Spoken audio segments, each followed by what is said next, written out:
Bismillahirrahmanirrahim. Assalamualaikum warahmatullahi wabarakatuh. Ahlan wa sahlan. Jumpa dengan saya Cahya Buana dalam pembelajaran Nahwu dan aplikasinya di dalam bahasa Arab. Pertemuan kali ini adalah lanjutan dari materi sebelumnya, yaitu al-jumlatu al-ismiyatu, pola kalimat yang diawali dengan isim. Tapi fokus kajian kita hari ini adalah lanjutan dari khobar ketiga, yaitu predikat jenis yang ketiga yang disebut dengan khobaru syibhi jumlah. Di bawah ini ada tulisan al-amkinatu. Al-amkinatu. Al-amkinatu itu adalah jamak dari makan, bukan makanan-makanan ya. Makanun itu adalah tempat. Al-amkinatu tempat-tempat. Al-amatu adalah umum. Jadi akan membahas tentang tempat-tempat umum atau disebut dengan fasilitas publik. Seperti biasanya metode yang akan digunakan dalam kajian ini akan mengintegrasikan 4 unsur, yaitu qawaidun. Qawaid ini adalah kaidah-kaidah nahwu. Ya, dalam hal ini adalah kita fokus pada khobar syibhi jumlah. Ya. Yang kedua adalah mufrodatun, kosakata. Kosakata yang tadi sudah disampaikan, kita akan menggunakan al-amkinatu, al-amatu, fasilitas publik ya, tempat-tempat umum. Berikutnya adalah tatbiqun. Kita aplikasikan kaidah-kaidah nahwu ini dan juga mufradat yang sudah diada, kemudian kita aplikasikan di dalam kalimat.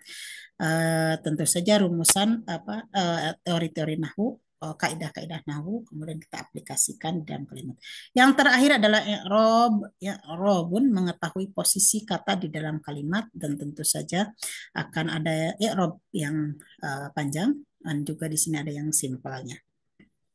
Baik, ini murojaah. Kita murojaah sedikit. Al-jumlatul ismiyatu adalah kalimat di dalam bahasa Arab yang diawali dengan isim. Rumusnya adalah mubtada dan predikat sebagai subjek. Khobar adalah predikat, namanya khobar. Kemudian ini dihafalkan lagi. Al-jumlatul ismiyatu. Jumlah ismiyah itu adalah al-jumlatu, kalimat allati yang tubda'u, diawali bil ismi, dengan isim. Nah, atau dengan kata lain, pengertian lainnya adalah al-jumlatu, kalimat allati yang tata'allaku, terdiri min, dari mubtada wa khabar. Dari subjek namanya mubtada, khabar predikat namanya khabar.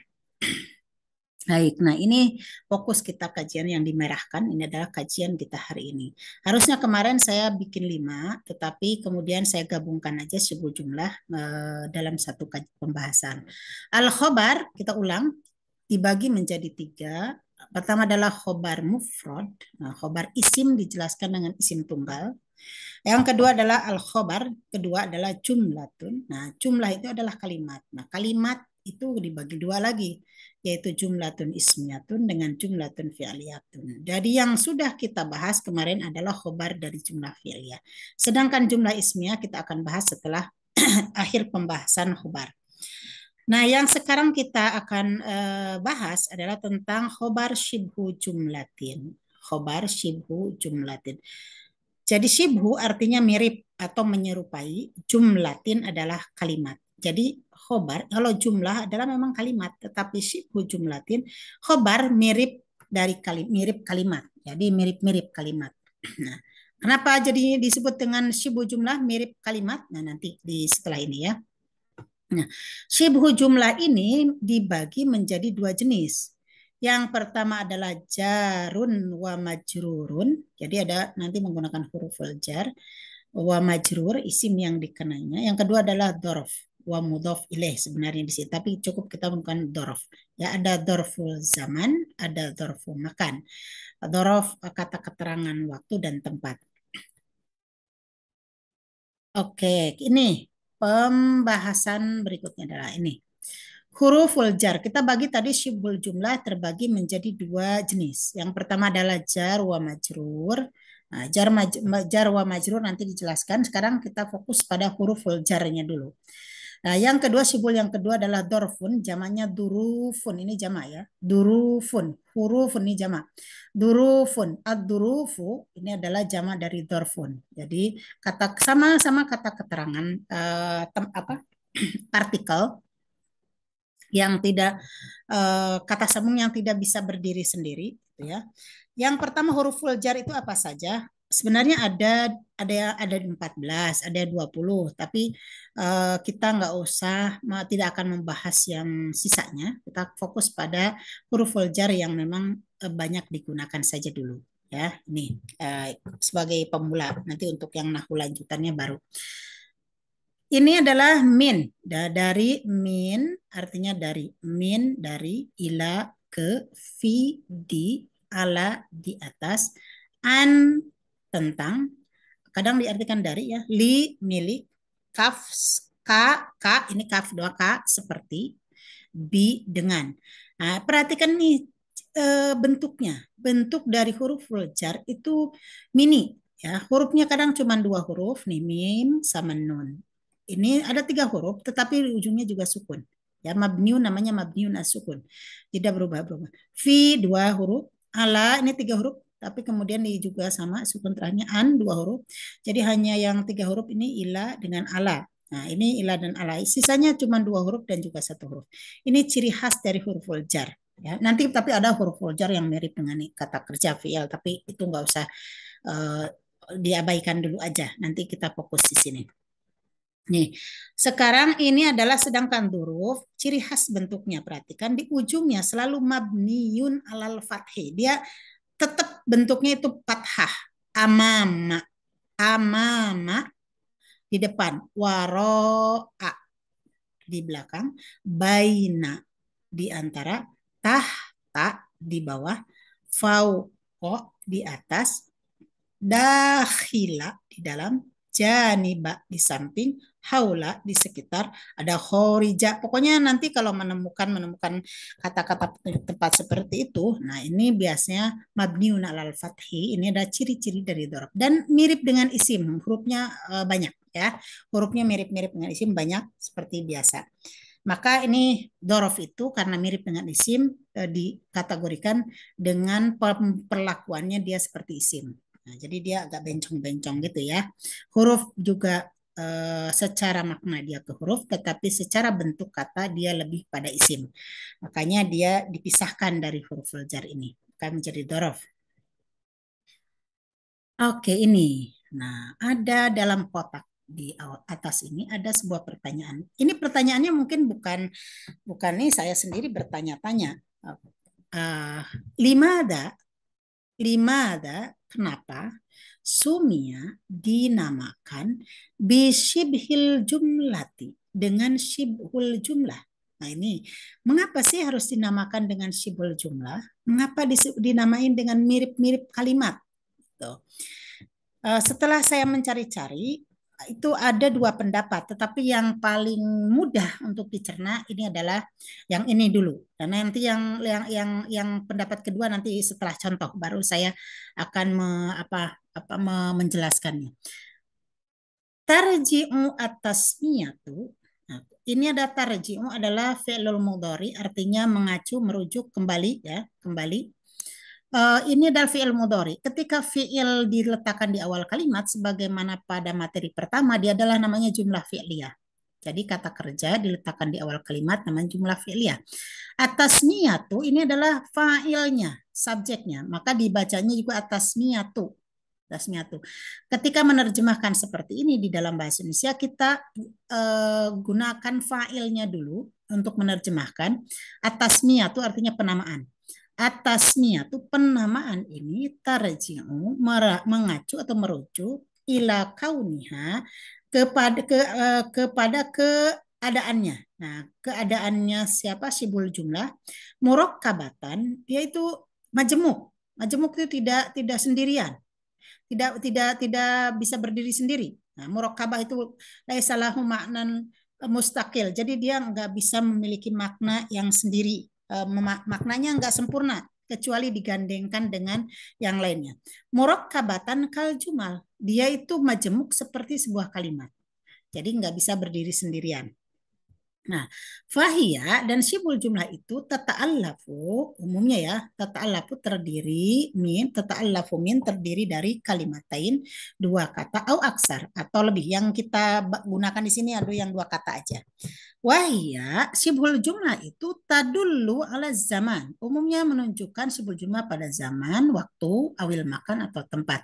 Yang digunakan pada contoh-contoh di sini adalah lebih pada makan tempat karena dia akan menjadi khobar, uh, penjelas daripada subjek. Oke. Ini saya ambil dari maudu.com ya, yang apa yang pemahaman ini sebagian sudah saya ubah-ubah, tetapi artinya konsepnya ini penjelasannya ada dari maudu.com. Oke, kenapa lalu disebut dengan syibhul jumlah? Nah, akan tampak pada contoh di bawah ini. Fi tidak akan bisa sendirian maknanya. Fi di dia nggak akan bermakna. Kenapa? Tanpa digandengkan dengan isim lainnya, dengan isim lain. Coba fi di mana? Fil maktabi di kantor. Maka al-maktabi ini adalah pelengkap dari fi dan dua-duanya fi ini tidak bermakna kecuali sudah digandengkan. Maka disebut dengan syibhul jumlah. Mirip dengan kalimat karena dia tidak bisa berdiri sendirian. Fi itu adalah harful jar. Saya ngambil yang fi ya. Fi harful jar, huruf jarnya. Al-maktabi adalah ismun majrurunnya. Jadi jarun wa majrur itu fi adalah jarun yang menjarkannya. Al-maktabi majrurun yang dijarkannya. Maksudnya dijarkannya kalau di sini dengan kasroh nih. Maka al-maktabu, asalnya al-maktabu, maktabun, masuk alif lam menjadi al-maktabu. Masuk fi menjadi fil maktabi. Hilang alif lam, maktabun, fi maktabin. Jadi, fi ini berfungsi mengubah uh, isim menjadi majrur, kasroh. Kalau di sini kasroh ya, fil maktabi. Maka jangan ragu ketika masuknya huruf jar, maka harus selalu dibaca dengan majrurun, dengan kasroh. Kalau di sini kasroh. Lanjut kepada seperti amama, di depan. Sama ini juga, kata depan itu tidak akan berdiri sendirian. Pasti akan di depan apa, mesti ada pertanyaan. Amama, di depan, apa? Di depan apa? Al-madarosati. Sama dengan al-maktabi. Maka fi dan amama ini fungsinya sama, akan menjarkan isim yang dikenainya. Nah, persoalannya namanya berbeda. Ketika fi adalah harful jar, al-maktabi ismun majrur yang dikenanya. Nah, ketika amama dorful makan menunjukkan tempat, yang madrosatinya adalah mudhofun ilaih namanya. Ya, mudhofun ilaih. Artinya mudhofun ilaih apa?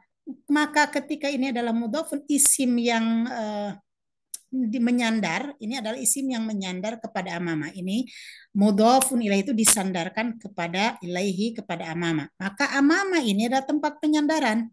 Namanya adalah mudhofun. Jadi yang disandarin namanya mudhofun. Maka amama memiliki dua posisi. Selain dorf zaman, dorf makan, dia juga mudhof. Sedangkan al-madrasati, ti-nya bukan karena isim majrur argumennya, tapi karena dia mudhofun ilaih.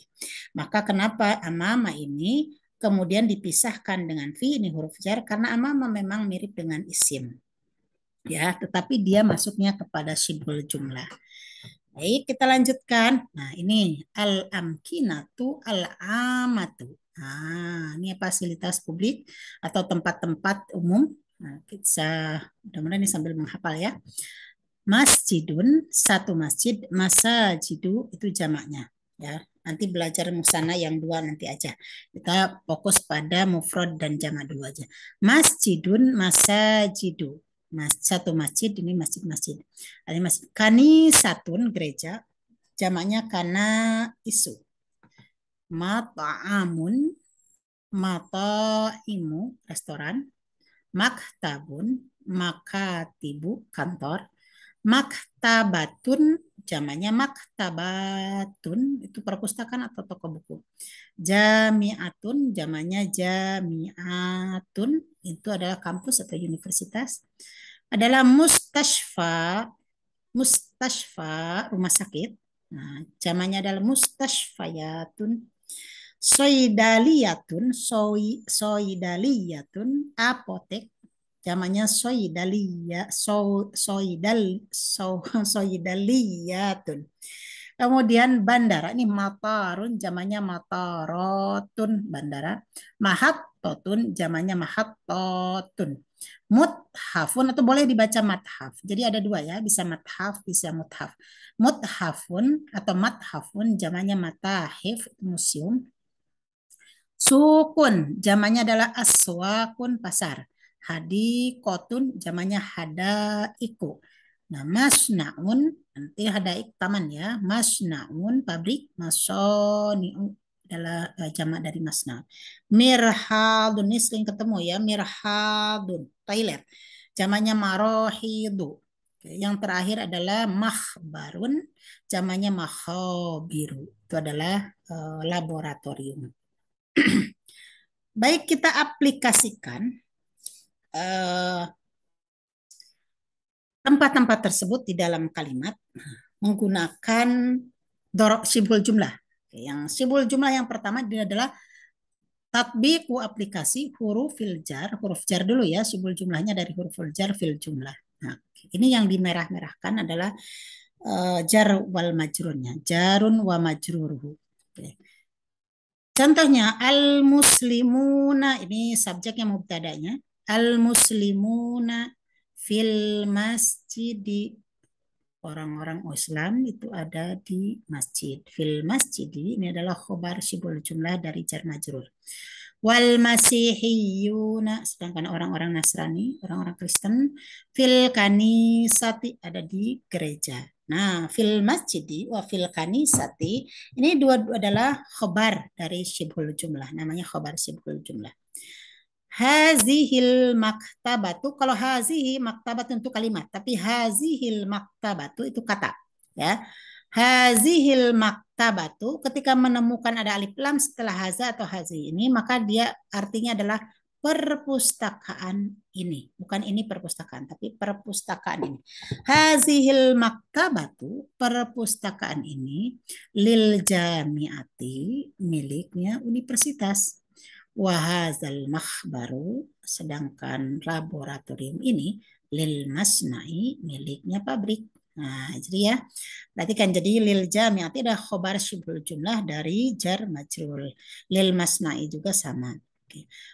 Atau irotu, pesawat itu alal matari, ada di atas bandara, lagi wing-wing mau turun kayaknya nih ya, mau landing. Berikutnya adalah al-kalamu, bicara itu, pembicaraan itu, bil lisani, dengan lisan. La bil qalbi, bukan dengan hati. Maka bil lisani itu adalah khobar.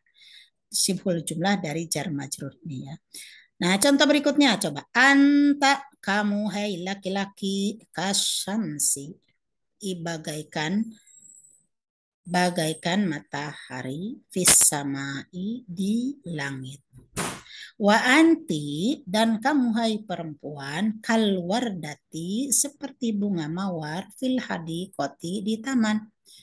Ya, jadi anta dijelaskan dengan kasyamsi. Kasyamsi ini kaf huruf jar, syamsi adalah ismun majrurunnya. Maka ini adalah khobar syibhul jumlah dari jar majrur. Ya. Contoh yang terakhir dari huruf jar adalah minal amkinati al-amati. Ini adalah struktur yang namanya khobar muqaddam. Jadi ini predikatnya kita kedepankan, mubtadanya kita kebelakangkan. Kenapa? Sudah pernah sebenarnya dijelaskan di pertemuan yang pertama kalau salah ini. Sukun ini adalah karena subjeknya adalah tidak ada alif lam, artinya dia bukan ma'rifah, maka kita kebelakangkan. Minal amkinatil amati, nah di antara fasilitas publik atau tempat-tempat umum itu sukun, pasar, hadikotun, taman, dan muthafun, museum. Nah, ini adalah sukun mubtadanya, hadikotun wa muthafun wa hadikotun, ada waw harusnya ya. Ini minal amkinatil amah adalah khobar muqaddam, ini predikat yang dikedepankannya.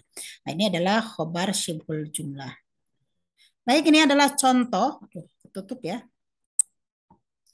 Contoh ini yang pertama adalah ini mengaplikasikan dzaraf sekarang di dalam kalimat. Contohnya, as-saidaliyatu, apotik itu amamal mustasfa, ada di depan rumah sakit, depan rumah sakit. Wal maktabatu, nah sedangkan perpustakaan janibal jamiati, di samping kampus. Nah, jadi amamal mustasfa ini adalah khobar dari sibul jumlah dari dzaraf. Wah, janibal jamiati juga sama, di samping kampus, ini adalah khobar dari dzaraf. Al-mat'amu restoran, bainal matori, terletaknya di antara mator bandara, wal mahattati dan stasiun. Atau irotu, mubtadanya ini subjeknya atau irotu, dijelasin oleh fauqal matori. Nah, itu pesawat tuh di atas bandara, ya, sama dengan ala, tapi kalau ala itu lebih nempel ya. Kalau fauq katanya begitu ya, tapi kadang sama aja. Al-mirhadu toilet itu waro al-mat'ami, ada di belakang restoran. Nah, waro al-mat'ami adalah khobar syibul jumlah dari dzaraf karena ada kata waro'a. Oke.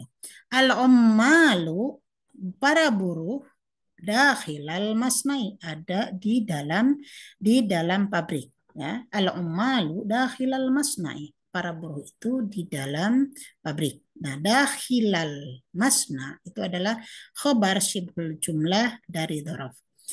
Sekarang nih saya balikin juga. Nah, karena subjeknya mubtadanya dia nakiroh. Ya, artinya tidak ada alif lam nih, nakiroh ya, belum pasti. Haulal mathafi, di sekitar museum itu, maka tibu, ada perkantoran, wa mataimu, dan restoran-restoran.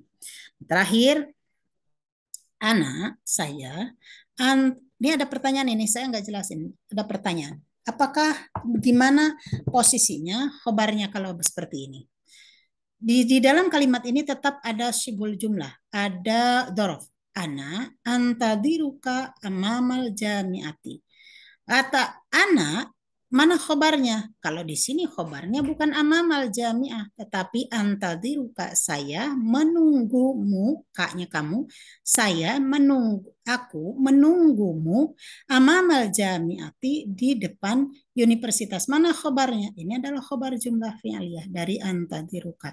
Jadi bukan ana amamal jamiahnya. Tapi kalau ana, boleh nggak ana amamal jamiah kayak di sini? Boleh. Tetapi kalau saya di depan kampus, artinya tidak disebutkan aktivitas yang sedang pekerjaan apa yang sedang disebutkan.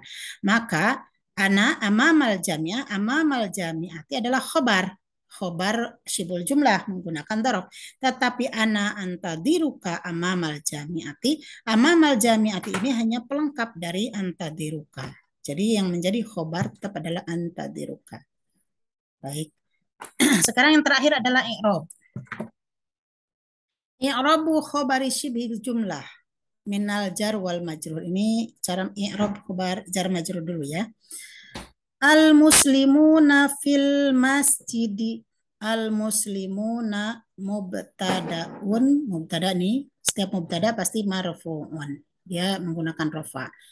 Wa alamatu raf'ihi, tetapi rafa'nya di sini bukan pakai dhammah ya. Wa alamatu raf'ihi al waw, al muslimun, ada waw nih. Di annahu jam'ul mudzakkar salim, karena dia jamak mudzakkar salim. Jadi dia marfu'nya menggunakan dhammah. Nah, fil masjid ini adalah i'rab yang simple. Fil masjidi khobarul mubtada min syibhil jumlah minal jar wal majrur. Selesai mengirobnya. Tetapi kalau yang ingin panjang, cara mengirobnya nih. Al-muslimuna kembali mubtadaun marfu'un wa alamatu raf'ihi al-wawu li'annahu jam'ul mudzakkar salim, fi harful jar mabniyun ala sukun, ini bukan ala fathih ya, salah. Harful jarri mabniyun ala sukun, fi ini sukun bukan fathih, salah copas. Al masjidi ismun majrurun, ismun majrurun, ini kasroh majrur bi fi, karena dikenai oleh si fi ini. Wa alamatu jarrihi, ciri-ciri jarnya kasrotun, di itu kasroh. Kasrotun dohiratun, jelas dibaca di ya. Masjidi, kasrotun, kasroh dohiratun yang jelas, masjidi, fi akhirhi, di akhir kata, di akhir kata masjid. Wahwa dan fil masjid ini fi mahali rofin, menempati tempatnya rofa khobar mubtada. Takdiruhu diperkirakan ya, nih kainun atau yakunu, au mustakirun au yastakiru, au maujudun au yujadu. Misalkan nih saya ambil satu kata. Al muslimuna mustakiruna fil masjid. Kaum umat Islam itu berada atau apa ya, berdiam diri, berada jublak ya, fil masjid, di masjid. Maka boleh menggunakan mustakirun au yastakirun. Mereka berada. Nah, inilah kemudian juga pendapat kedua mengapa disebut dengan syibhul jumlah. Karena dia mirip kalimat. Karena katanya dia tidak bisa berdiri sendirian kecuali juga jika melengkapi kata lainnya. Maka di sini yastakirun fil masjid hanya pelengkap dari yastakirun atau mustakirun. Oke, ya. Kita lanjutkan di sini. Nah, contoh i'rab khobar syibul jumlah minad dzaraf. Kita dzaraf sekarang. Al mirhadu, toilet itu waro al mat'am. Ini biasa kalau pulang kampung ya. Jadi toiletnya ada di belakang restoran nih. Al mirhadu waro al mat'ami. Toilet itu di belakang restoran. Al mirhadu mubtadaun marfu'un bid domah ad-dhahirah. Ini dengan domah jelas ya. Al mirhadu.